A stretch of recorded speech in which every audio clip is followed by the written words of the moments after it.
नमस्कार दोस्तों, मैं प्रीति। स्वागत है आपका मेरा YouTube चैनल पौराणिक कथाएं एक भारतीय संस्कृति में। मैं आज आप लोगों को एक लघु कथा सुनाने वाली हूँ जिसका शीर्षक है दर्पण। और हाँ, कथा को सुनाने से पहले मैं आप लोगों से निवेदन करती हूँ कि आप लोग मेरे चैनल को सब्सक्राइब जरूर कर लीजिएगा और बेल आइकन पे जाके क्लिक जरूर कीजिएगा, जिससे हमारी नई नई कथा की नोटिफिकेशन आपको मिलते रहेगी। और कथा अगर पसंद आए तो लाइक, कमेंट, शेयर जरूर कीजिएगा। धन्यवाद। अब मैं कथा को आरंभ करती हूँ। दर्पण कांच की संरचना तक सीमित नहीं है।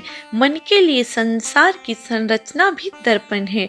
मन का अपना प्रतिबिंब ही संसार में झलकता है। फूलों के लिए सारा जगत फूल है और कांटों के लिए कांटा। मन के अनुरूप ही संसार में प्रतीतियां और अनुभूतियां होती हैं। जो स्वयं में नहीं है उसे संसार में देख पाना असंभव है।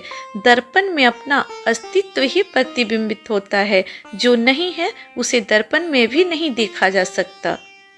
एक अजनबी किसी गांव में पहुंचा। उसने गांव के बाहर बने मंदिर के चबूतरे पर बैठे हुए साधु से पूछा, क्या इस गांव के लोग अच्छे और मैत्रीपूर्ण हैं? उस साधु ने सीधे उत्तर देने के बजाय उस अजनबी से प्रश्न किया, मित्र, जहाँ से तुम आ रहे हो वहाँ के लोग कैसे हैं?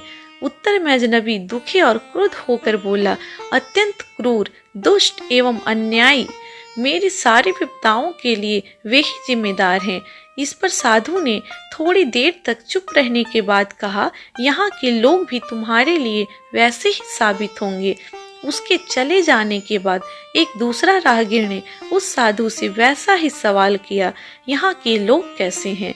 इस पर उस साधु ने कहा, मित्र, क्या पहले तुम यह बता सकते हो कि पहले तुम जहाँ रह कर आए हो वहाँ के लोग कैसे हैं? इस प्रश्न को सुनकर उस राहगीर के मुख पर उसकी स्मृतियां का आनंद छलक उठा। उसने कहा, वे बहुत ही प्रेमपूर्ण और बहुत दयालु थे। मेरी खुशियों का कारण वे ही तो थे। यह सुनकर साधु बोले, यहाँ के लोग भी तुम्हारे लिए वैसे ही साबित होंगे। वह राहगीर जब आगे बढ़ गया तब साधु के पास बैठे व्यक्ति ने उनसे पूछा, आपने एक ही गांव के लोगों को दो विपरीत बातें क्यों कही? साधु ने मुस्कुराते हुए कहा, मैंने एक गांव के लोगों के बारे में नहीं बल्कि दो विपरीत व्यक्तियों के बारे में ये विरोधी बातें कही हैं। संसार दर्पण है। हम दूसरों में अपना ही प्रतिबिंब देखते हैं। जब तक सर्वत्र सत्य, शिव और सुंदर के दर्शन न होने लगे तब तक जानना चाहिए कि स्वयं में ही कोई खोट रह गया है। मैं कथा को यहीं पे समाप्त करती हूँ। मिलती हूँ आपसे अगली कथा में। तब तक के लिए बाय बाय।